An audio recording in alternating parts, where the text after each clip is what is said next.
Le déclic se fait lors de l'entrée au collège. Avant, les réseaux sociaux restent minoritaires. À peine plus de 10% des enfants sont connectés. Mais à partir de 11 ans, cette proportion passe à 57%. Quant aux lycéens, ils sont 85% à posséder un compte Facebook. Les filles plus que les garçons.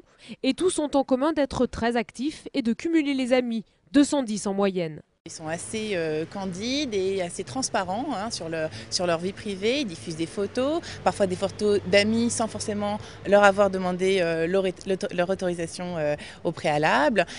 Participent à des groupes qui peuvent parfois aussi être à l'encontre d'un camarade ou d'un professeur, donc attention. Attention car un quart des enfants reconnaissent avoir été victimes d'incivilités sur le réseau, mensonges, rumeurs, voire insultes. Et un tiers confie qu'ils ont parfois été choqués par des propos ou des images pornographiques, violentes ou racistes.